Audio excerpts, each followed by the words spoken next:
December in Manhattan was a special kind of hell for baristas. The holiday rush had transformed the Grind Cafe into a battlefield. Endless lines of impatient customers demanding their peppermint mochas and gingerbread lattes, each one more entitled than the last. My feet ached, my back screamed, and I'd been awake since 4 a.m. to cover Maria's shift because her kid had the flu. Merry freaking Christmas. Liv, table 7 needs clearing, my manager barked from behind the register. On it. I grabbed a rag and weaved through the crowded cafe, dodging elbows and shopping bags. Sighed, snow fell in fat, lazy flakes, blanketing the city in a white that would turn to gray slush by morning. Table 7 was a disaster zone. Someone had spilled sugar everywhere, left napkins wadded like tiny snowballs, and abandoned half a croissant like a crime scene. I cleaned it with the efficient irritation of someone who'd done this 1,000 times before. That's when the door opened. I didn't notice them at first. Too focused on scrubbing a stubborn coffee ring from the table. But the sudden hush that fell over the cafe made me look up. 3 men had entered. No, not entered. Arrived.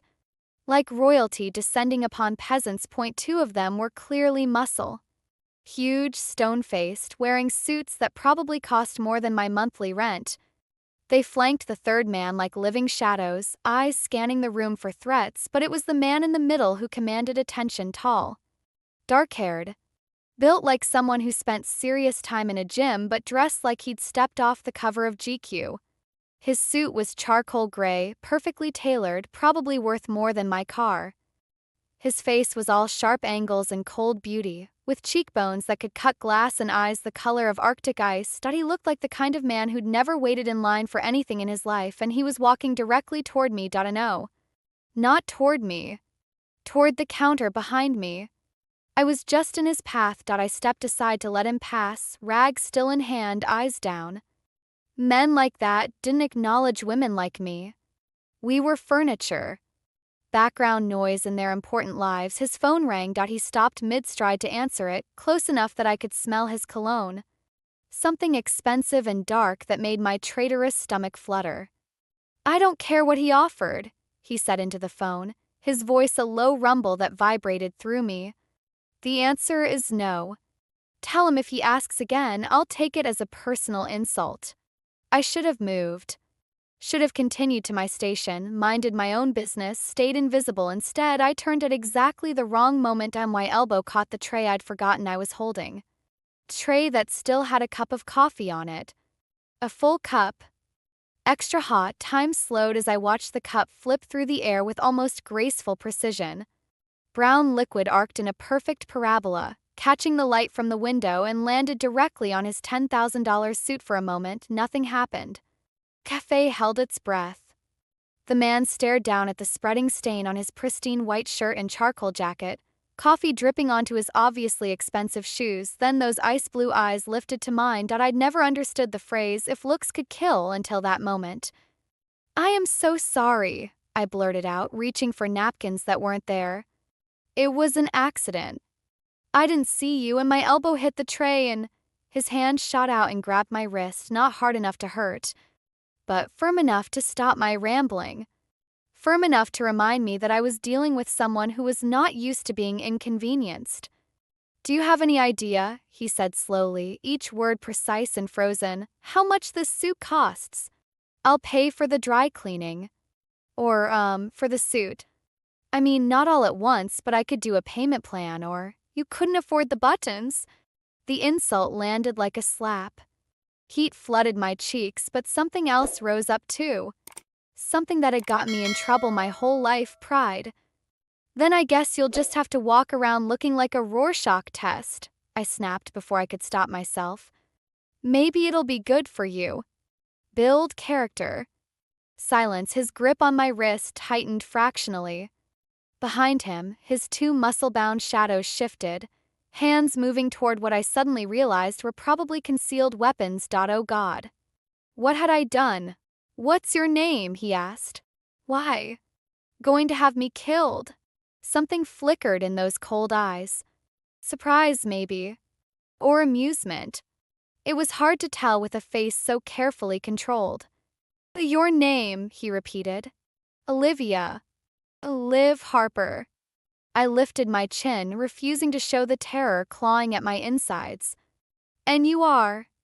Damien Russo. The name hit me like ice water. Everyone in New York knew the Russo family. Knew what they did, what they controlled, what happened to people who crossed them. They were the boogeyman that parents whispered about, the shadow behind half the city's politics and business, and I just poured coffee on their crown prince. Mr. Russo, I managed, my voice suddenly unsteady. I really am sorry. Please let me. You're going to work it off. What? The suit. The shirt. The shoes. The inconvenience. He released my wrist but didn't step back, keeping me pinned with his gaze. You're going to work for me until the debt is paid. I have a job. You had a job? He glanced toward my manager, who had gone pale as death behind the register. Mr. Patterson, I believe Miss Harper is tendering her resignation. Effective immediately. Of course, Mr. Russo. My manager's voice came out as a squeak. Whatever you need. Wait. I stepped forward, anger overriding fear. You can't just. I can do whatever I want. Damien's voice was soft but absolute. That's what money and power mean, Miss Harper. Something you clearly don't understand. I understand that you're an arrogant bully who thinks he can control people just because, tomorrow, 8 a.m., Russo Tower. Ask for Enzo at reception. He pulled a card from his pocket and pressed it into my hand, his fingers brushing mine with unexpected heat. Don't be late. I hate lateness almost as much as I hate coffee stains. He turned and walked out, his shadows falling into step behind him. The cafe remained frozen until the door closed, then erupted in frantic whispers that I stood there, clutching his card, my heart pounding with fury and fear and something else I didn't want to examine too closely. What the hell had just happened? You're not going. Ethan sat across from me at our tiny kitchen table, his young face set in stubborn lines. 16, he already looked too much like our father. The same dark hair, the same serious eyes. The same protective streak that made him think he was the man of the house. I don't have a choice. There's always a choice. That we can go to the police and tell them what? A man offered me a job after I ruined his suit? I pushed my untouched dinner around my plate. That's not illegal, Ethan. Annoying, yes. Terrifying, absolutely. But not illegal. He's a Russo. Everyone knows what they do. Everyone knows rumors. That's different. Liv. Ethan reached across the table to grab my hand. I don't want you anywhere near that guy. We'll figure something else out. I'll get a job. You'll focus on school and your scholarship prospects.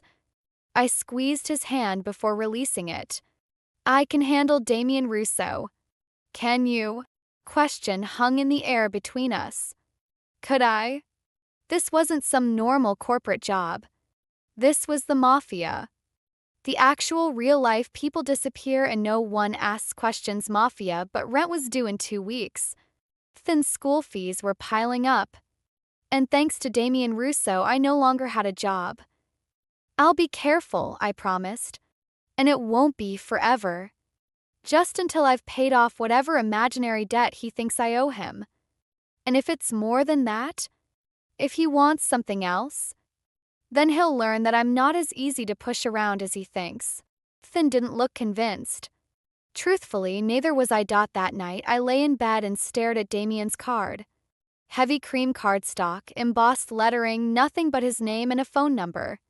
Simple. Elegant. Intimidating. Who was Damien Russo really? The monster the rumors painted him as?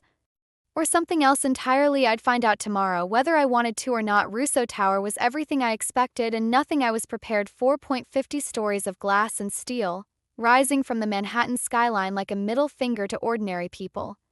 The lobby alone was bigger than my entire apartment, all marble floors and modern art that probably cost more than I'd earn in a lifetime. I approached the reception desk feeling like an imposter in my nicest blouse and worn dress pants. The woman behind the desk looked like she'd stepped out of a fashion magazine, her smile polished and professional. Can I help you? I'm looking for Enzo. My name is Olivia Harper. Mr. Russo is expecting me. Something flickered in her expression. Curiosity, maybe. Or pity. One moment, please. She made a call, spoke quietly into the receiver, then directed me toward a private elevator at the back of the lobby. 50th floor. Enzo will meet you. The elevator was silent and fast, my stomach dropping as we ascended. When the doors opened, I found myself in another lobby, smaller but no less intimidating, and there, leaning against a desk with a warm smile that seemed completely out of place in this corporate fortress, was a man who could only be Enzo. He was handsome in a boyish way, with dark curly hair and laughing brown eyes. His suit was expensive but worn casually, tie loosened, jacket unbuttoned. He looked like someone who'd be fun at parties. "You must be the coffee girl," he said, pushing off the desk to approach me. "I'm Enzo, Damien's cousin and, depending on the day, his favorite or least favorite person. Olivia. Liv." I shook his offered hand. "I'm not sure what I'm doing here. Neither is anyone else, trust me. Damien doesn't usually recruit staff by having beverages thrown at him." Enzo's eyes sparkled with amusement. "You've become something of a legend around here. Lucky me." Actually, yes. Most people who piss off my cousin end up having very bad days. "You got a job offer." He gestured for me to follow him down a hallway lined with abstract paintings. "That makes you either very interesting or very stupid. Can it be both?" Enzo laughed. "Oh, I like you." No wonder Damien's intrigued. Before I could ask what that meant, we stopped before a massive door. Enzo knocked twice, then pushed it open. "Your coffee-stained sacrifice has arrived," he announced. The office beyond was enormous. Windows on two sides offered a panoramic view of Manhattan, the city sprawling below like a kingdom waiting to be conquered. The furniture was minimal but clearly expensive, all clean lines and dark leather, and behind a desk that looked like it could double as an aircraft carrier sat Damien Russo. He looked different today. Still devastating, still cold, but there was something almost human about the way he studied a document in his hands, brow slightly furrowed. His jacket was off, sleeves rolled up to reveal forearms corded with muscle and decorated with intricate tattoos that disappeared beneath the fabric. He looked up as I entered, and whatever humanity I'd glimpsed vanished behind that wall of ice. "Miss Harper. You're on time. You said you hate lateness." "I did." He set down the document and leaned back in his chair. "I also hate coffee stains, incompetence, and people who don't know their place. We'll see how many of my pet peeves you manage to trigger today." "Is there a prize if I hit all of them?" Enzo snorted. Damien's expression didn't change, but something shifted in his eyes. That same flicker I'd seen in the cafe. Like he wasn't quite sure what to do with me. "Sit," he commanded, gesturing to the chair across from his desk. "We have a lot to discuss." I sat, my heart pounding, my chin high. Whatever this was, whatever game Damien Russo was playing, I wasn't going to make it easy for him. He wanted someone to push around. He'd picked the wrong girl. Damien studied me like I was a bug under a microscope. A full minute passed in silence. He didn't speak, didn't move, just watched me with those frozen blue eyes while I tried not to squirm in my expensive leather chair. Point two, could play this game. I crossed my legs, folded my hands in my lap, and stared right back at him. Another minute passed. "Most people look away by now," he finally said.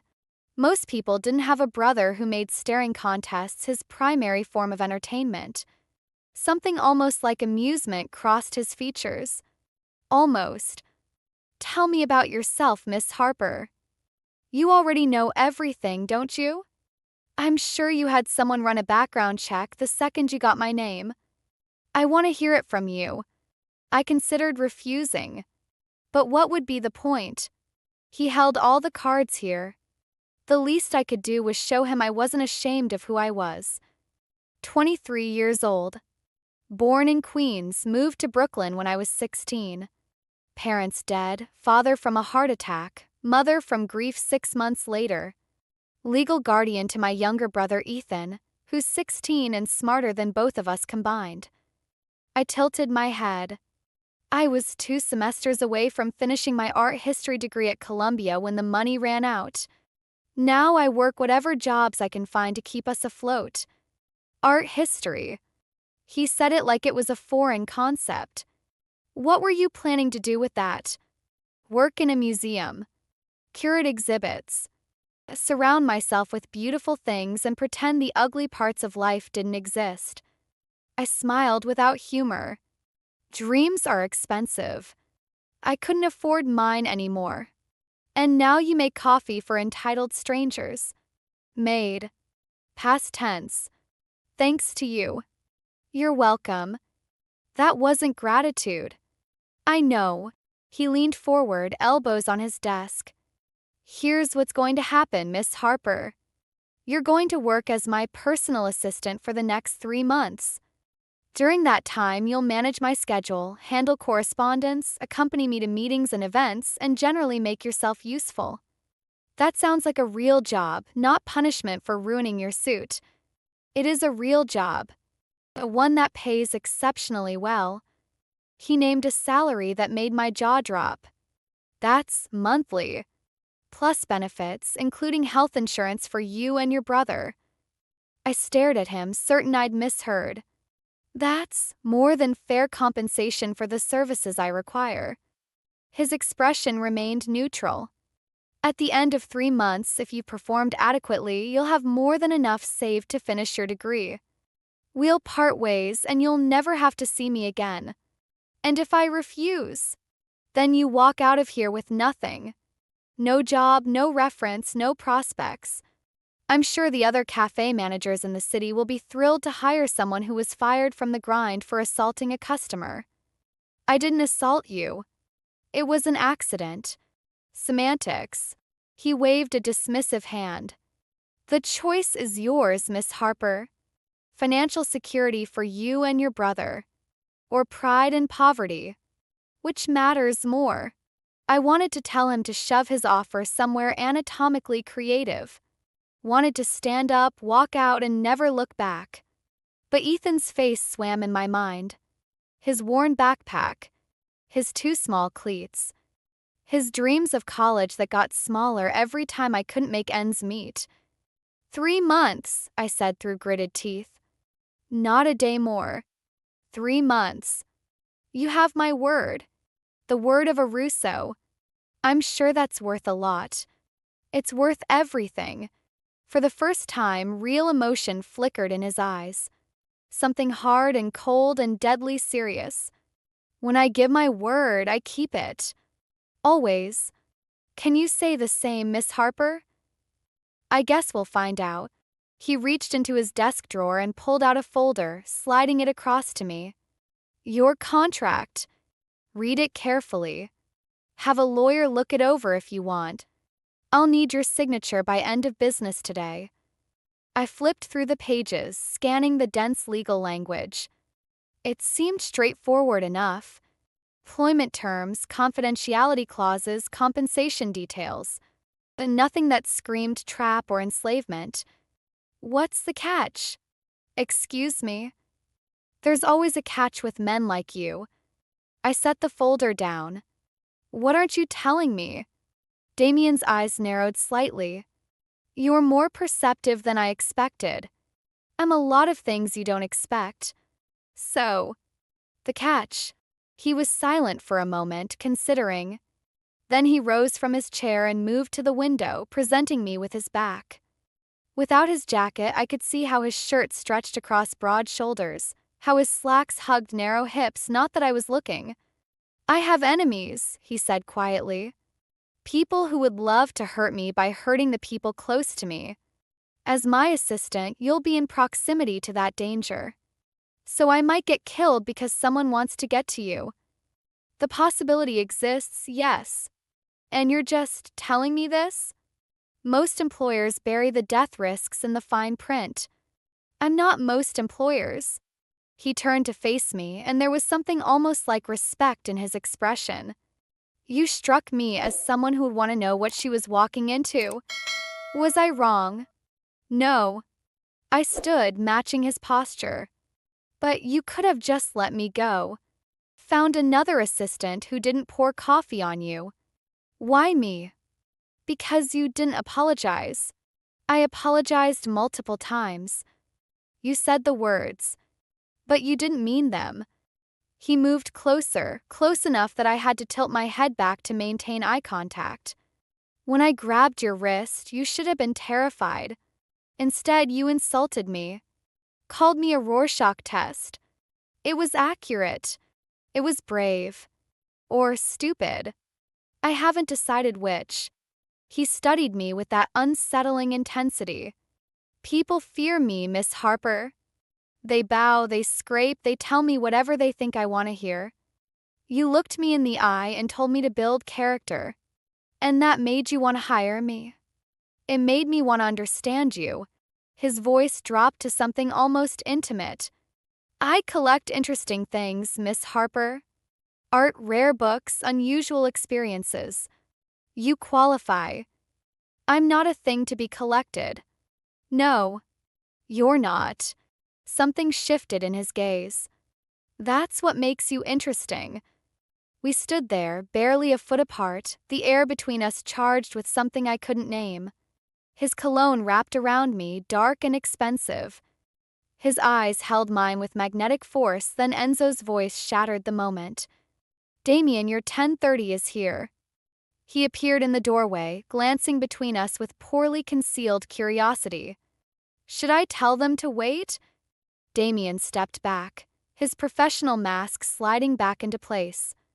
No. Show them in. He turned to me.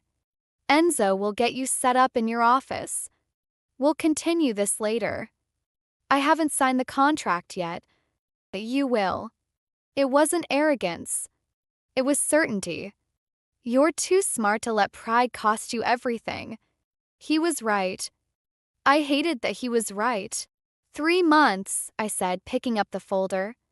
And I wanted in writing that if I die because of your enemies, my brother gets my salary for the full term. Done. And I want a clothing allowance. If I'm going to be seen with you, I can't wear Target. Already included. Page 7, paragraph 3. I had nothing left to argue about, which meant I had no more excuses. Fine. I extended my hand. You have a deal, Mr. Russo. His hand enveloped mine, warm and strong, sending an unwanted jolt up my arm. Damien. What? If you're going to be at my side for 3 months, you'll call me Damien. Mr. Russo makes me feel like my father. Fine. Damien. The name felt strange on my tongue. Too personal. But don't expect me to like you. I don't expect anything, Miss Harper. His thumb brushed across my knuckles, so light I almost thought I'd imagined it. Except excellence. And discretion. And absolute loyalty for the duration of your employment. Loyalty is earned, not commanded. Then I'll have to earn it. He released my hand. Won't I? Enzo showed me to an office that was bigger than my living room. This is mine. I ran my hand along the sleek desk, marveling at the view of the city below. All yours. Damien had it set up this morning. Enzo perched on the edge of a credenza, watching me with amusement. I don't think he expected you to actually show up. Then why prepare an office? Because he hoped you would. Enzo shrugged. My cousin isn't good with people. He's brilliant at business, terrifying at negotiation, but actual human interaction? Not his strong suit. I noticed. But he's not a bad person. Not really. Enzo's expression grew serious. He's had to be hard to survive. Our family, our world, it doesn't reward softness. But underneath all that ice, there's someone who actually gives a damn. He just doesn't know how to show it. Why are you telling me this? Because you're the first person he's shown any interest in since. Enzo stopped, shaking his head. Doesn't matter. Just don't write him off, okay? Give him a chance to surprise you. Before I could respond, my new phone buzzed. A text from an unknown number, your first task. Dry cleaning pickup at Armani Madison Avenue 2 p.m. Don't be late. And so it begins, Enzo said, reading over my shoulder. Welcome to the Russo Circus, Liv. Try to enjoy the show. The next 2 weeks were a crash course in the life of Damien Russo that I accompanied him to meetings with men who looked like they could kill without hesitation. Organized dinners at restaurants where the cheapest entree cost more than my weekly grocery budget. Fielded calls from politicians, celebrities, and people whose names I recognized from Forbes lists. Through it all, Damien remained an enigma, cold in public, colder in private. Speaking to me only when necessary, his instructions clipped and precise. I was furniture to him. A useful tool. Nothing more, but sometimes when he thought I wasn't watching, I caught him looking at me. Not with desire or anger, but with something that looked almost like confusion. Like he couldn't figure out why I was still there. To be fair, sometimes I couldn't either. You're still here, he said one evening, finding me in my office at nearly midnight. The workday ended hours ago. You're still here too. I own the building. And I have expense reports to finish. I didn't look up from my screen. Unless you want to explain to accounting why your black card was charged for 12 bottles of wine at a business dinner. It was a negotiation. Wine loosens tongues. Wine at those prices should do a lot more than loosen tongues. He moved further into my office, his reflection visible in the dark window. He'd lost his jacket and tie somewhere, his shirt unbuttoned at the collar, sleeves rolled up to reveal those intricate tattoos. You haven't asked about them, he said, following my gaze to his arms. The tattoos? It's not my business. Most people ask. Or stare and pretend they're not curious. I'm not most people. You've mentioned. He was quiet for a moment. Then, unexpectedly, he sat in the chair across from my desk. The same position I'd occupied in his office 2 weeks ago. They're a map, he said quietly. Everyone represents something. Someone. A reminder of who I am and where I came from. I finally looked up. Why are you telling me this? Because you didn't ask. And that makes me want to answer. His blue eyes held mine. You're frustrating, Miss Harper. You don't behave the way you're supposed to. How am I supposed to behave? Afraid. Resentful.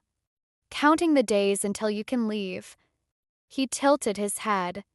Instead, you work harder than anyone on my staff. You challenge me in meetings when you think I'm wrong. You told my CFO his projections were mathematically impossible, and you were right. He was off by 6 million. Anyone would have noticed. No one else did.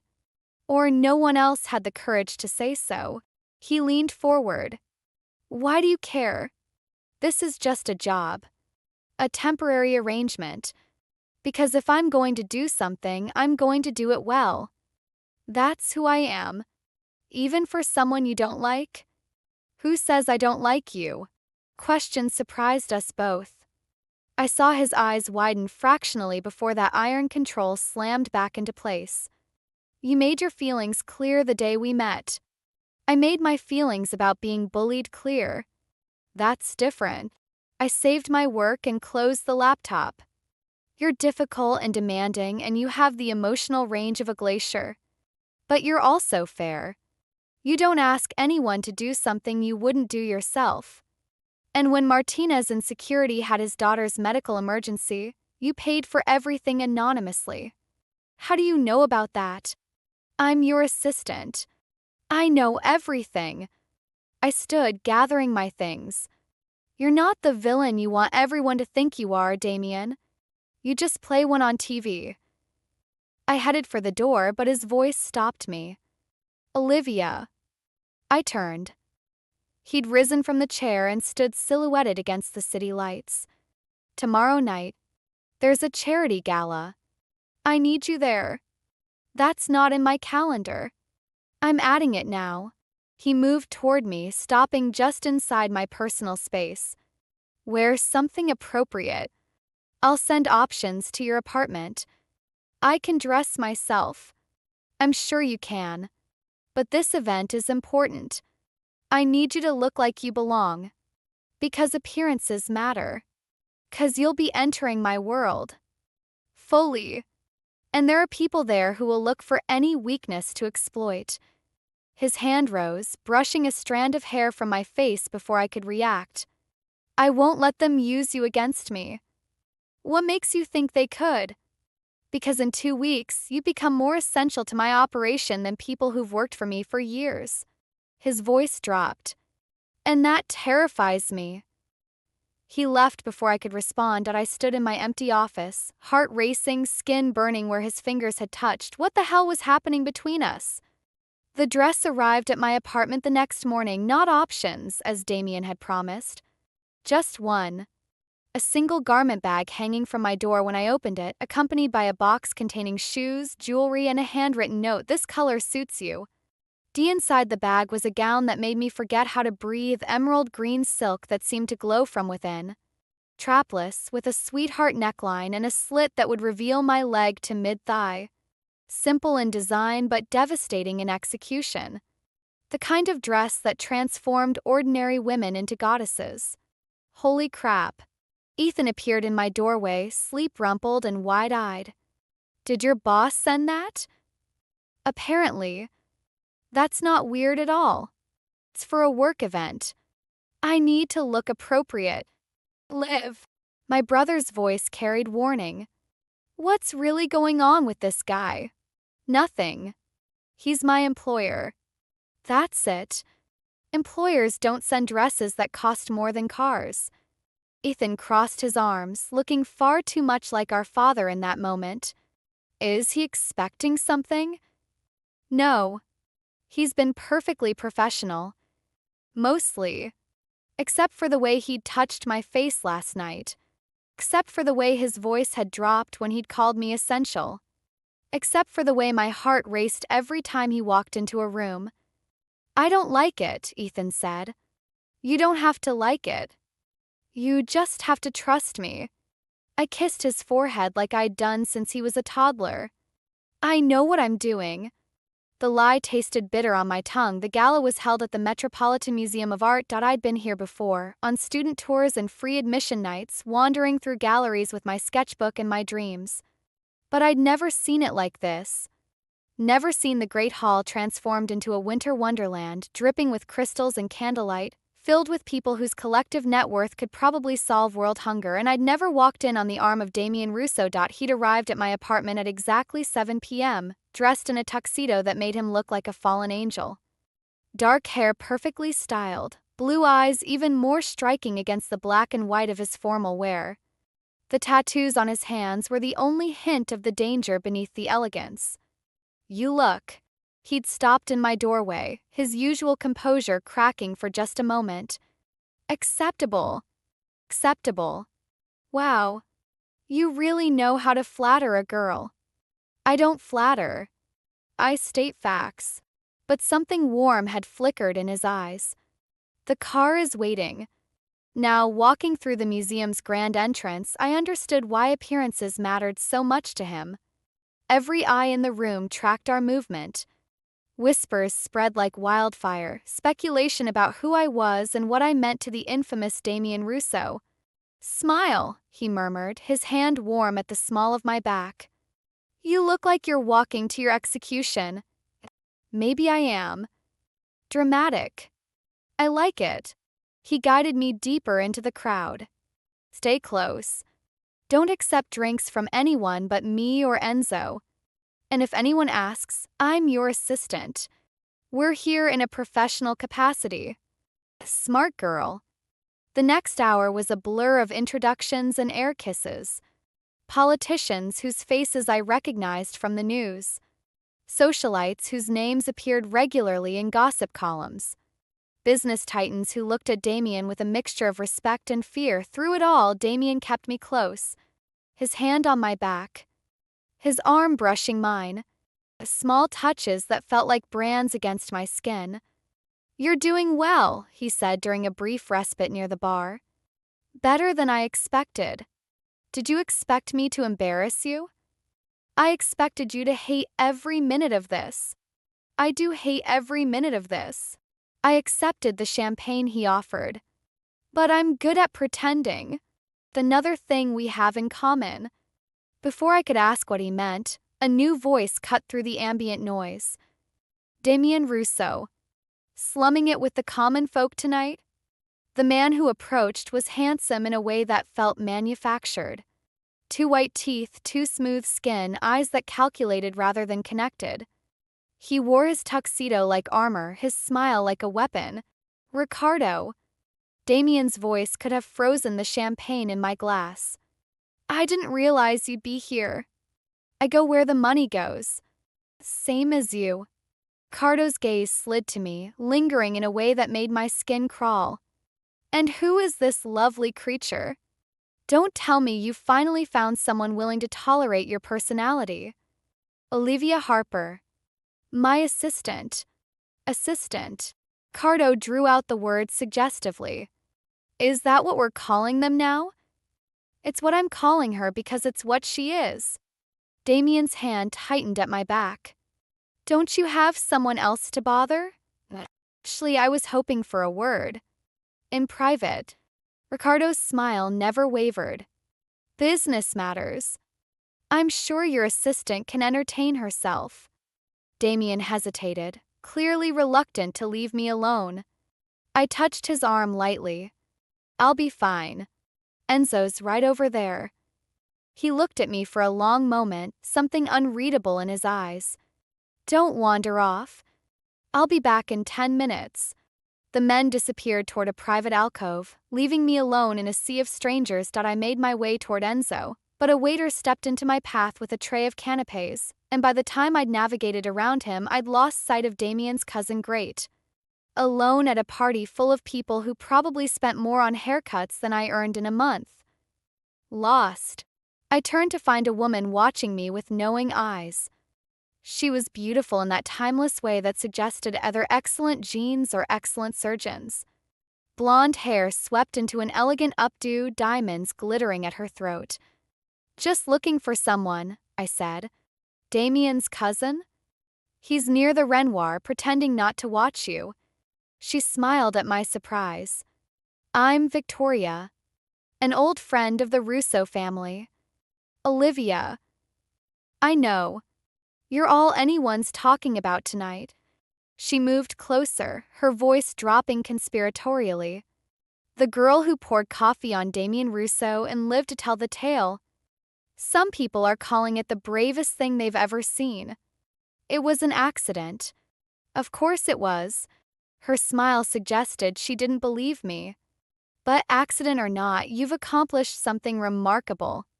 You've made Damien notice you. He doesn't notice anyone. I'm just his assistant.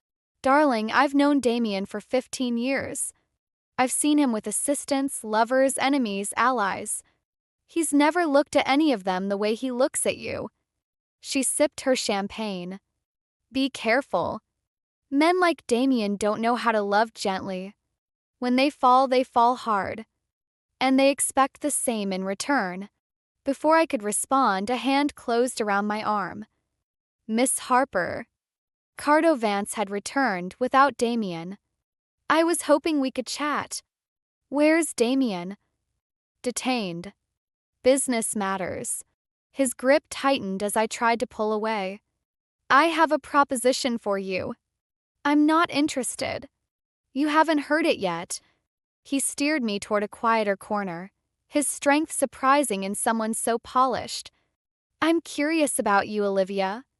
A nobody barista who suddenly becomes Damien Rousseau's constant companion. It's quite the Cinderella story. It's a job. Nothing more. Is it? His eyes bore into mine. See, I think you're more than you appear. I think Damien sees something in you that he values. And that makes you very interesting to me. Let go of my arm. In a moment. First, I want you to understand something. He leaned closer, his breath hot against my ear. Damien Rousseau has taken things from me. Territory, business, people I cared about. I've been looking for a way to return the favor. Cold fear trickled down my spine. If you think you can use me, I think you're going to help me whether you want to or not. His smile turned cruel. 'Cause I know about your brother, Olivia. Ethan, isn't it? 16 years old, junior at Brooklyn Technical, dreams of Columbia like his sister. Don't. Such a promising young man.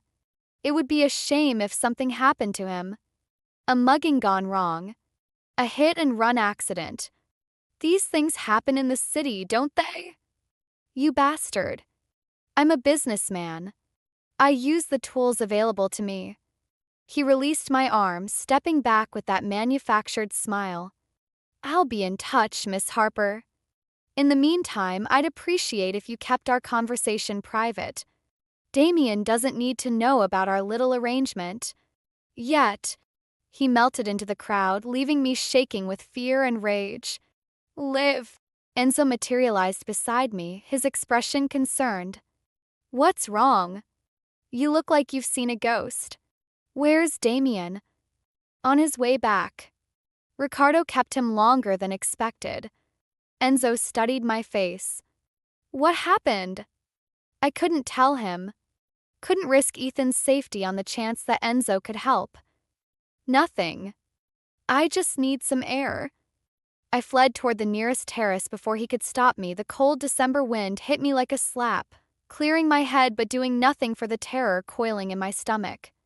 Ricardo Vance had threatened my brother. Had made it clear he intended to use me against Damien. What was I going to do? Olivia. Damien's voice came from behind me. I turned to find him stepping onto the terrace, his brow furrowed with concern. Enzo said you were upset. What did Ricardo say to you? Nothing. We just talked. Don't lie to me. He moved closer, his eyes searching my face. I know Ricardo. I know how he operates. Tell me what he said. Damien, tell me. His hands found my shoulders, his grip firm but not painful. I can't protect you if I don't know what I'm protecting you from. The words wanted to spill out. The threats, the fear, the impossible position I'd been put in. But Ethan's face swam in my mind. His smile. His dreams. Everything Ricardo could take away with a single order. He just made some comments. About us. About what I'm really doing here. I forced my voice to steady. It was nothing I can't handle. Damien studied me for a long moment. You're lying. I'm telling you what you need to know. That's not the same thing. No, it's not. I met his eyes. But it's all you're getting. Silence stretched between us. The city glittered below, indifferent to the drama playing out on this terrace. The music from inside drifted through the doors, something slow and romantic that seemed to mock our tension. Dance with me, Damien said suddenly. What? Dance with me. He pulled me closer, one hand finding my waist, the other capturing my fingers. If you won't talk to me, at least let me pretend everything is normal. Nothing about this is normal. I know. He began to move, guiding me into a slow waltz. But I've learned to take moments of peace where I can find them. We danced in silence, our bodies moving together with surprising ease. His hand burned through the silk at my waist. His eyes never left mine. I meant what I said last night, he murmured. You've become essential. More than I intended. Damien, I know this started as a punishment. A game maybe to teach you a lesson about challenging men like me. His voice dropped lower. But somewhere along the way it became something else. What? I don't know yet. His forehead touched mine. But I won't find out. Kissed me soft at first, questioning, giving me every chance to pull away. When I leaned into him instead, he deepened the kiss into something that made my knees buckle. The cold vanished. The fear faded. There was only Damien, his arms around me, his lips on mine, his heart beating against my chest. When we finally separated, both breathless, his eyes held a warmth I'd never seen before. Come home with me, he whispered. Not for work. Not for obligation.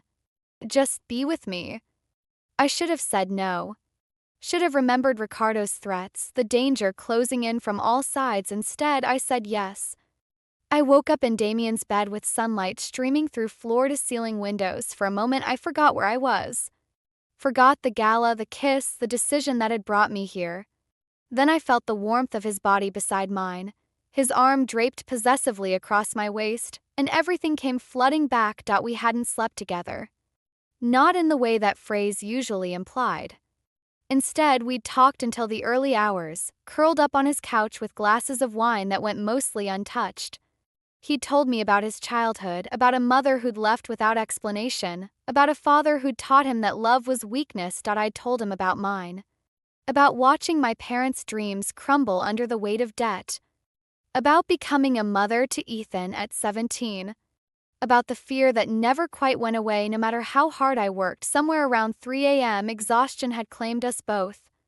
He'd carried me to his bed, and I'd been too tired to protest. Too comfortable in his arms to want anything else. Now, watching him sleep, I felt something dangerous blooming in my chest. I was falling for Damien Russo, and Ricardo Vance was going to use that against both of us. You're staring. Damien's voice was rough with sleep, his eyes still closed. You're hard not to stare at. One blue eye opened, followed by a smile that made my heart stutter. Flattery? From you? I must be dreaming. Don't get used to it. He pulled me closer, burying his face in my hair. Too late. I'm already addicted.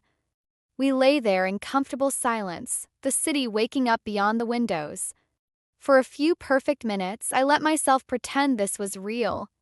That we were just two normal people, falling in love without complications or threats or criminal empires hanging over our heads. Then my phone buzzed. I reached for it instinctively, and my blood turned to ice when I saw the message. Remember our conversation?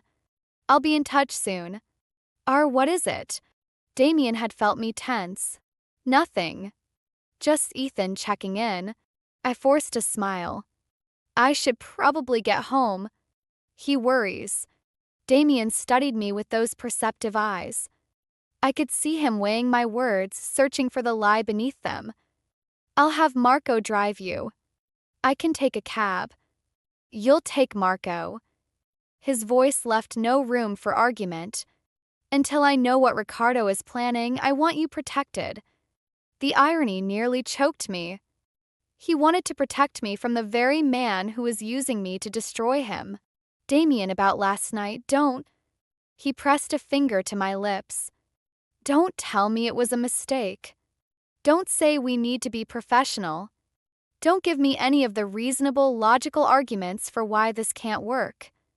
I wasn't going to. Then what? I looked at him, this man who'd bulldozed into my life and turned everything upside down. Who'd shown me glimpses of tenderness beneath his frozen exterior. Who was offering me something I'd never dared to hope for. I was going to say thank you, I whispered, for letting me see the real you. Something cracked in his expression.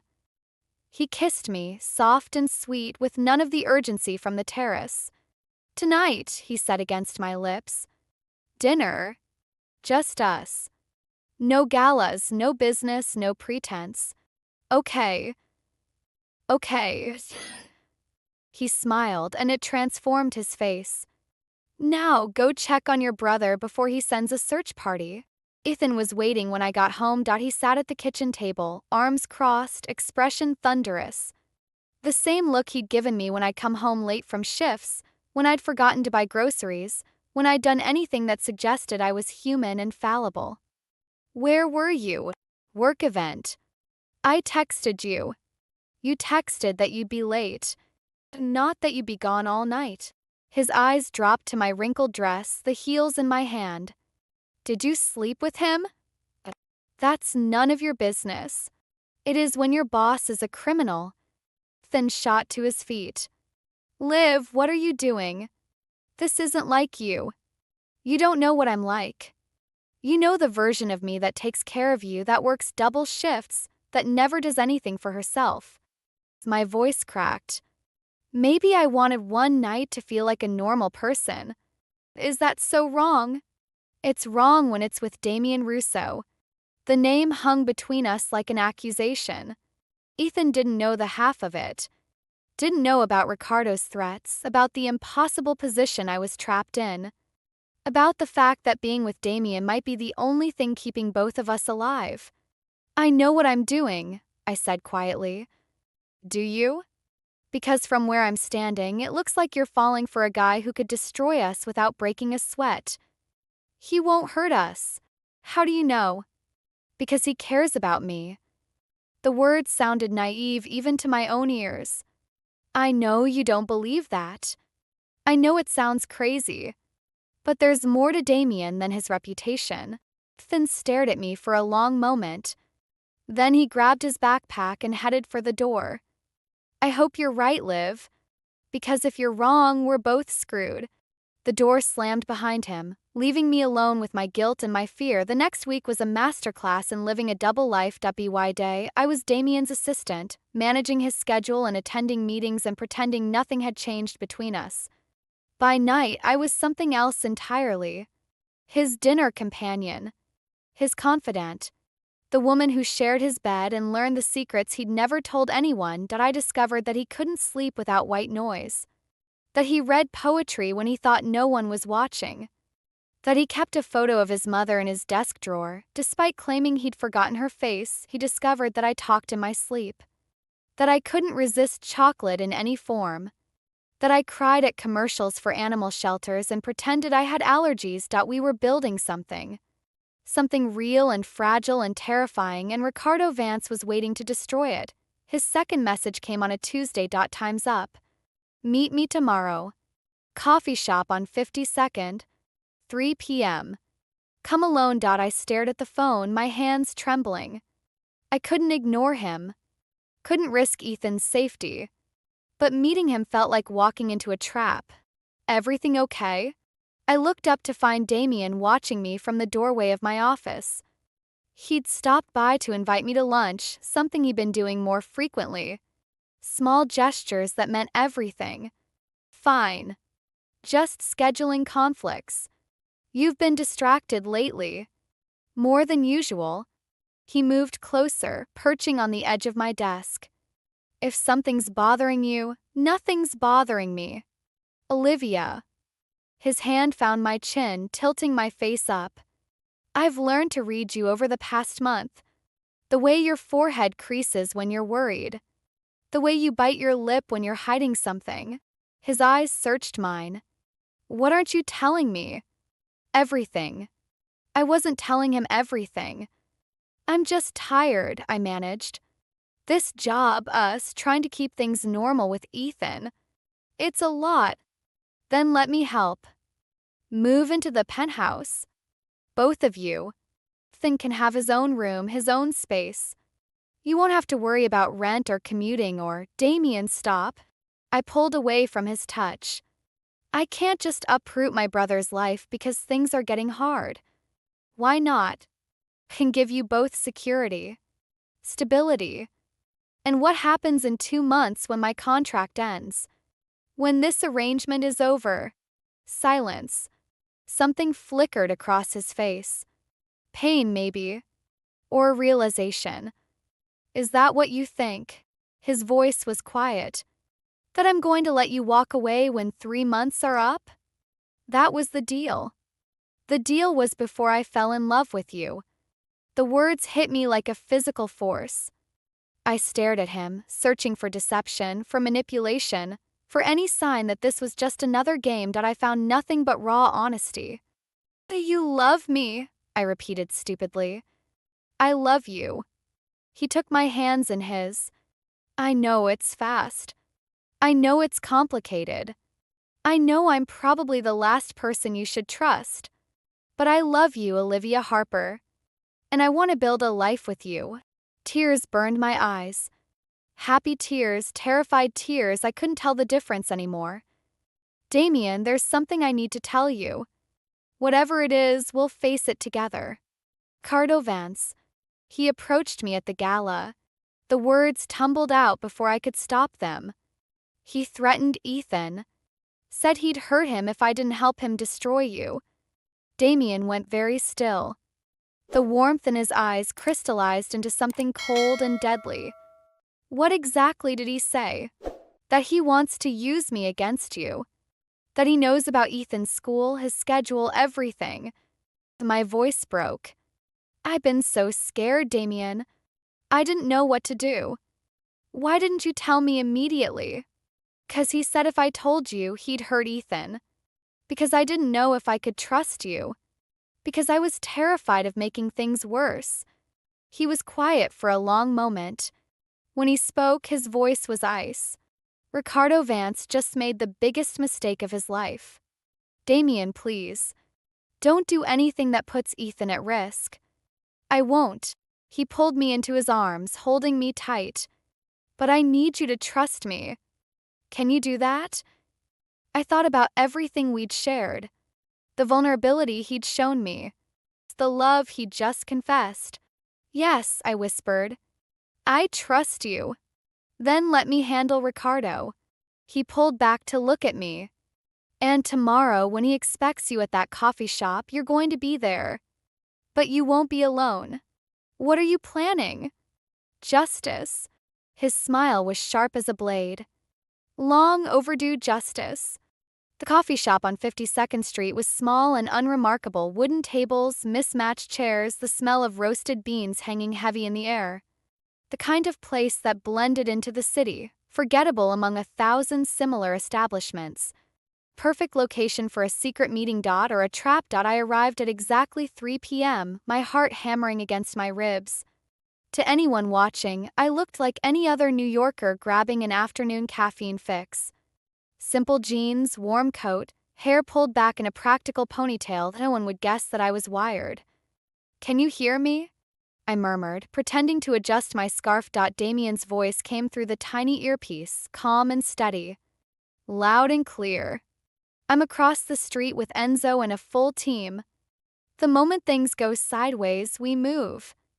And if Ricardo has people watching, then they'll see a woman alone doing exactly what he demanded. Nothing suspicious. A pause. You don't have to do this, Olivia. We can find another way. There is no other way.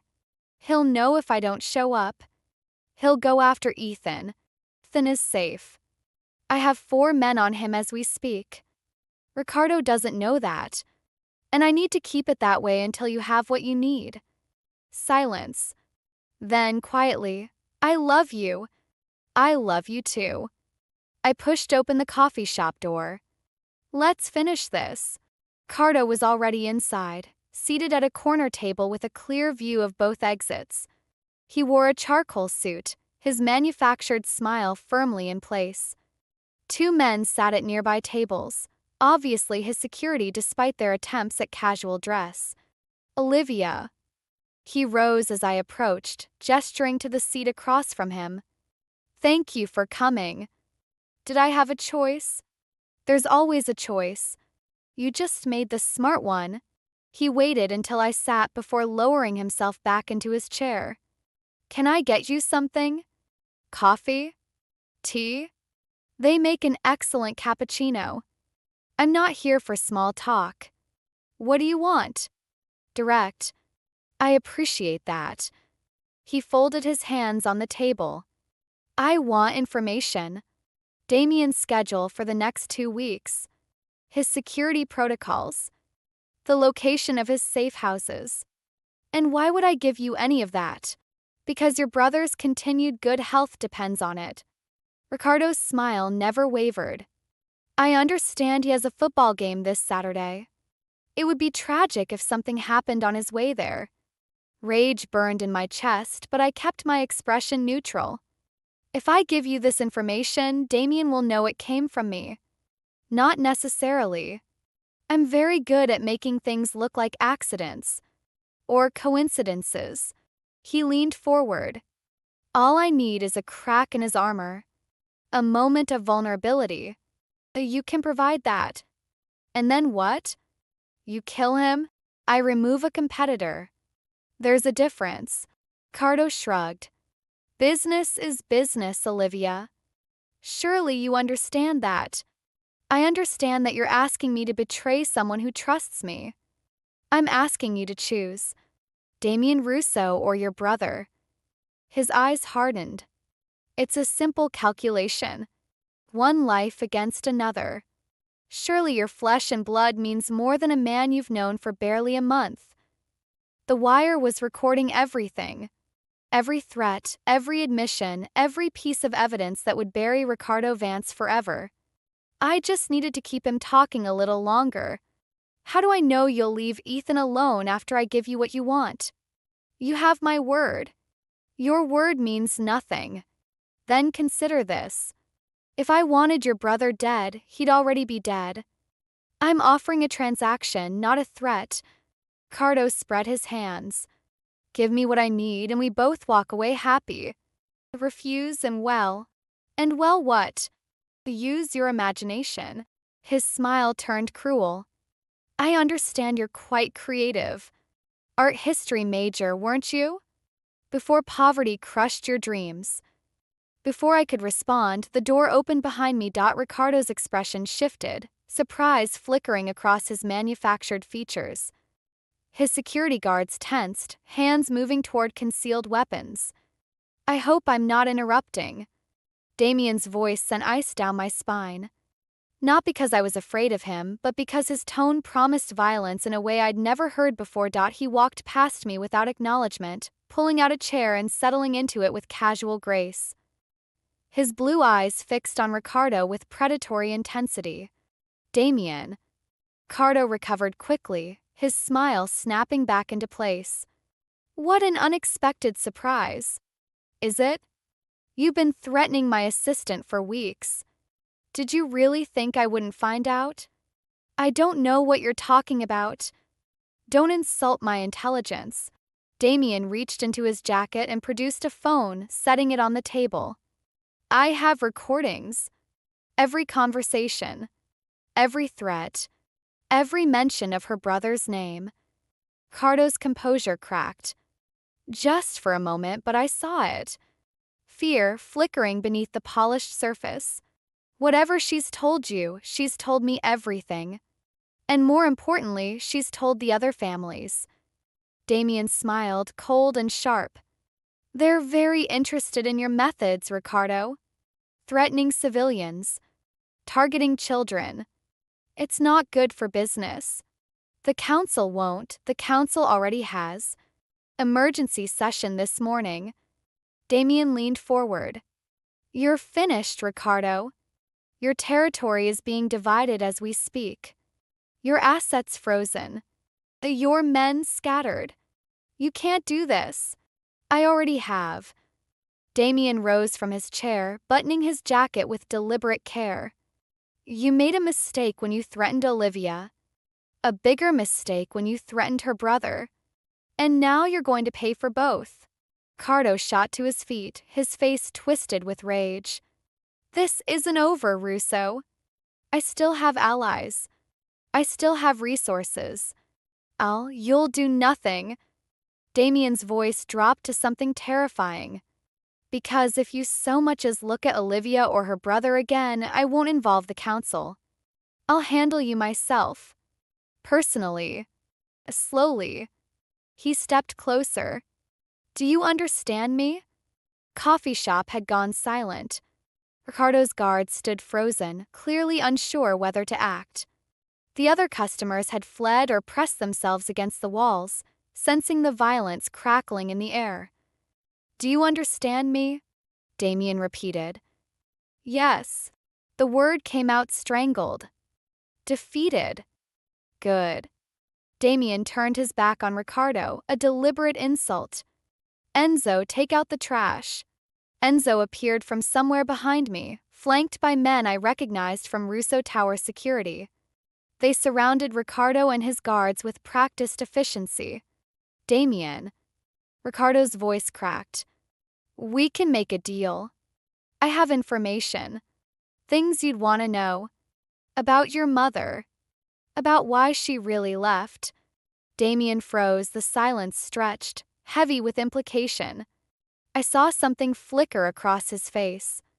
Pain quickly suppressed. My mother left because she was weak, he said finally. Because she couldn't handle the life she'd chosen. There's nothing you could tell me that would change that. Are you sure? Ricardo's desperation made him bold. Because I know where she is. I know why she ran.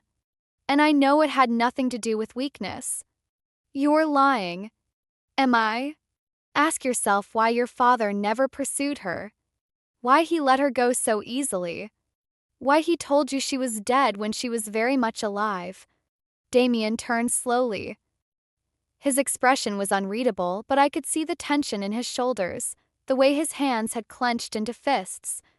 You have 5 seconds to explain yourself. Your mother didn't abandon you, Damien.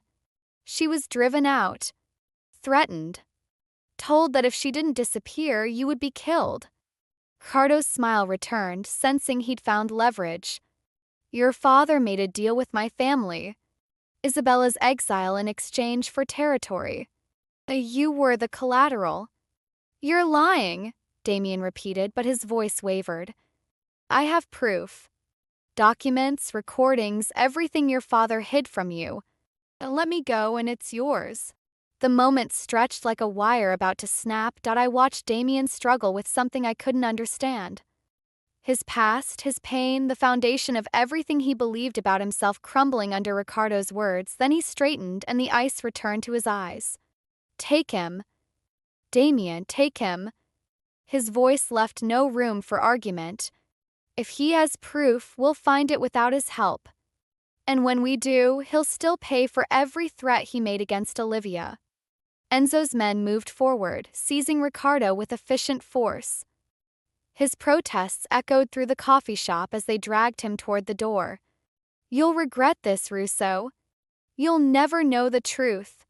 Your father betrayed you and you'll never. The door closed, cutting off his words. Silence. Damien stood motionless in the center of the coffee shop. I could see him processing, compartmentalizing, forcing down whatever Ricardo's revelation had stirred up. Damien. I rose from my chair and moved to his side. Are you okay? I'm fine. You're not fine. What Ricardo said about your mother was probably a lie. Desperate words from a desperate man. He finally looked at me, and I saw the effort it cost him to maintain composure. It doesn't matter. What matters is that you're safe. Ethan is safe. Ricardo can't hurt either of you anymore. It matters to me. You matter to me. I took his hand. If there's any chance he was telling the truth, then I'll deal with it. Later. When you're not standing in a coffee shop that just became a crime scene. A ghost of his usual humor flickered across his face. The owner is going to have questions. Enzo will handle it. He handles everything. He does, doesn't he? Damien pulled me closer, wrapping his arms around me. I'm sorry. For dragging you into this. For putting you in danger. You didn't drag me anywhere. I spilled coffee on your suit, remember? Best coffee spill of my life. He kissed my forehead. Let's go home. Home. The word felt different now. Warmer. More real. Okay, I whispered. Let's go home. The truth about Isabella Russo came 3 weeks later. Damien's investigators had torn through Ricardo's files, his properties, his digital footprint. What they found changed everything we thought we knew about the Russo family history. I was there when Damien read the documents for the first time. We sat in his study, the city lights twinkling beyond the windows like scattered diamonds. He held the folder with hands that trembled slightly, the only sign of the earthquake happening inside him. My father made a deal, he said quietly. 23 years ago. Ricardo's father wanted Russo territory in Queens. My father wanted to expand into New Jersey. Neither could afford a war. So they traded. They traded. His voice was hollow. My mother for territory. She found out about some of my father's more extreme business practices. Threatened to go to the authorities. So he made her disappear. She didn't abandon you. No. She was given a choice. Leave and never contact me again or watch me die. Damien's jaw tightened. She chose to let me live. And my father told me she was dead because it was easier than explaining what he'd done. I moved closer, settling beside him on the leather couch. Where is she now? Tuscany. A small village outside Florence. He pulled a photograph from the folder.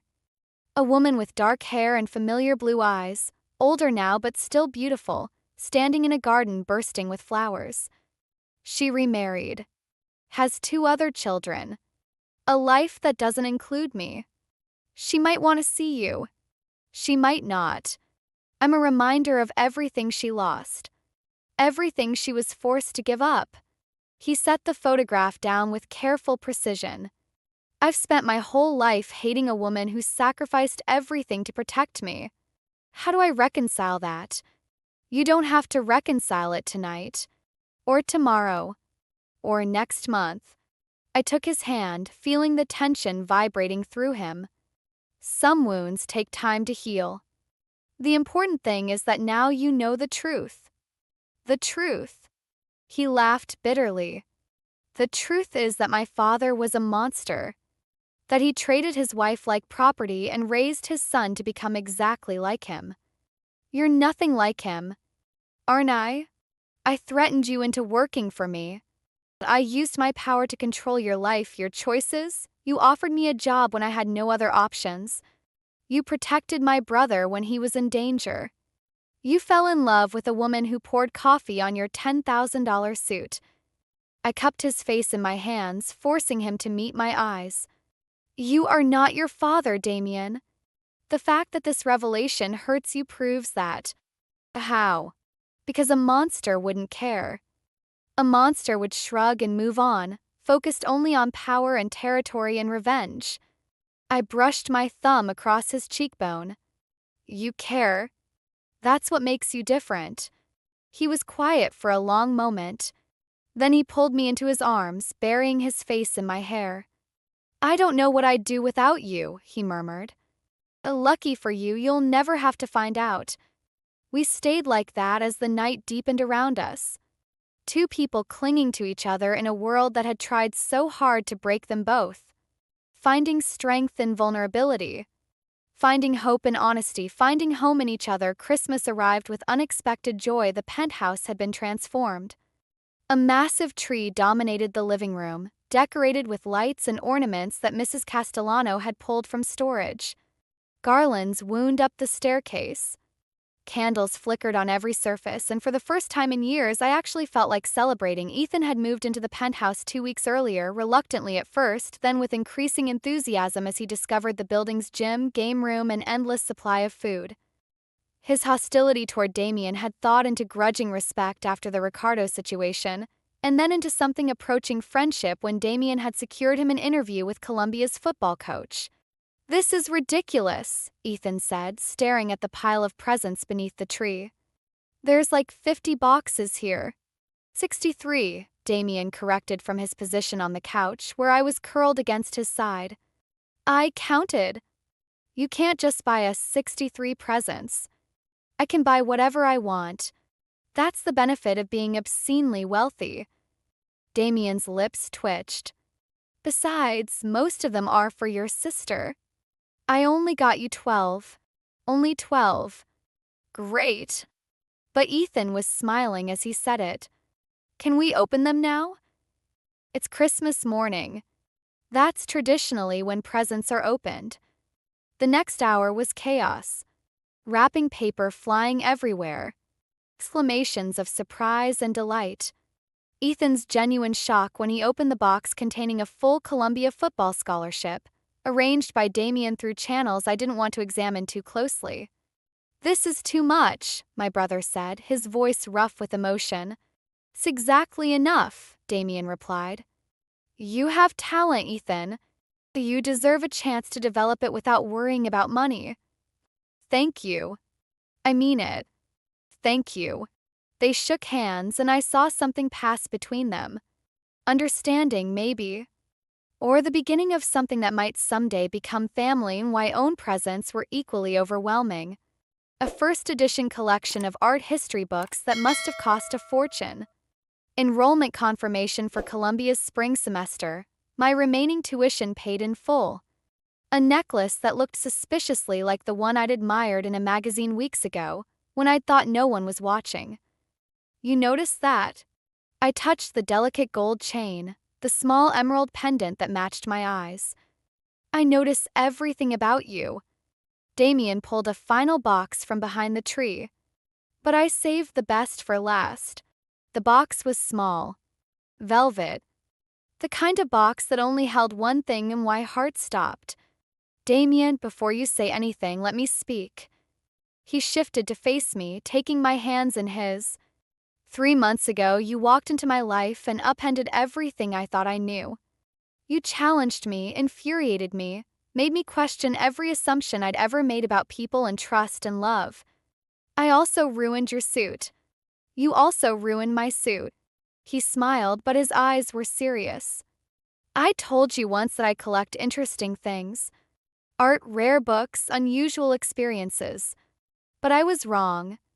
I don't want to collect you, Olivia. I want to build a life with you. I want to wake up every morning knowing you're beside me.